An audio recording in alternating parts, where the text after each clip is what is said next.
I'm Jay Neff, trainer for the California Thoroughbred Racing Club. Welcome, racing fans. Here's a little report on what's been going on with our racing club and our racing stable. This is Irresistible Force. She raced yesterday, March 9th, 1 mile turf. First time she tried that distance, she did really well. She had a heartbreaking second, just got caught at the wire, but it was a terrific effort, and we're really proud of her.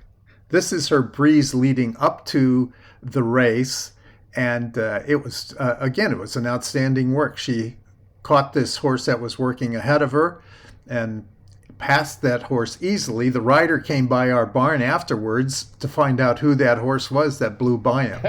And here's the force just getting caught at the wire. But this morning, here she is out in front of our barn, and she's feeling great and came out of the race in excellent condition. So we're looking forward for our next start in about 4 weeks.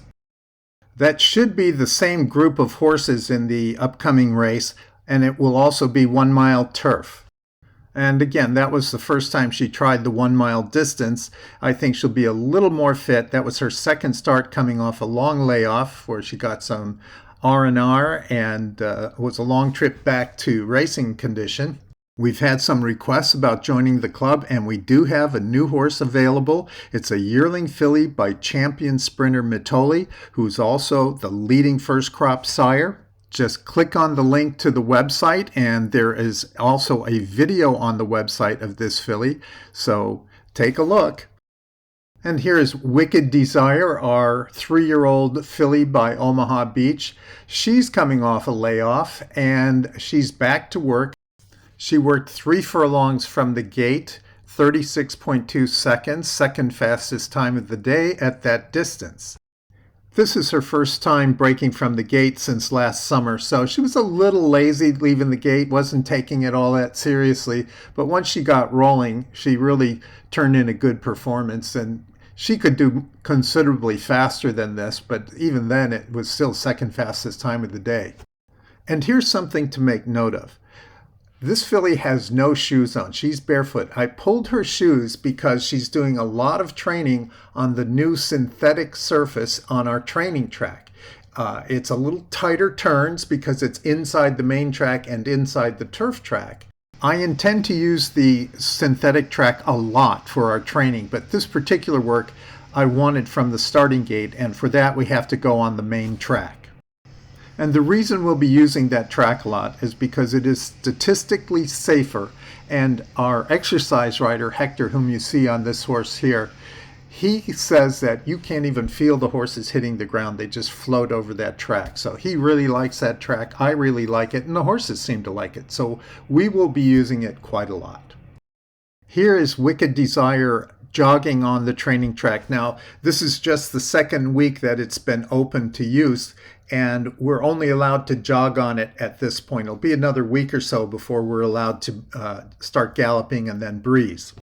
This track actually has asphalt that's porous. The water will flow through that asphalt, but it's under the synthetic cushion. So the water drains straight down, the track does not get muddy, and we can use it in all kinds of weather. Santa Anita has not ruled out racing on this surface, and they were talking about possibly using this on days when the turf course is too soft and wet to race on, and then they would switch the races from the turf course to the training track. Now, this training track is actually the same width as the turf course, and the distance of this course is a little bit over 6 furlongs, so it's not much shorter than our turf course on the hillside. And there are tracks in the US that have tighter turns than this training track here, so it is a viable proposition. This is Songo Songo, and as you can see, she gets very stressed out in the morning before she has to go to the track. It's been a tricky proposition getting Songo Songo acclimated to the big racetrack with horses coming both directions, lots of horses on the track, not to mention the construction equipment on the training track. But she's making great progress. She's now galloping in company with other horses, and she's actually doing better than the other horses she's working with. Well, that's all the news for now. We'll have another update in about a week. Thanks for watching, and good luck at the races.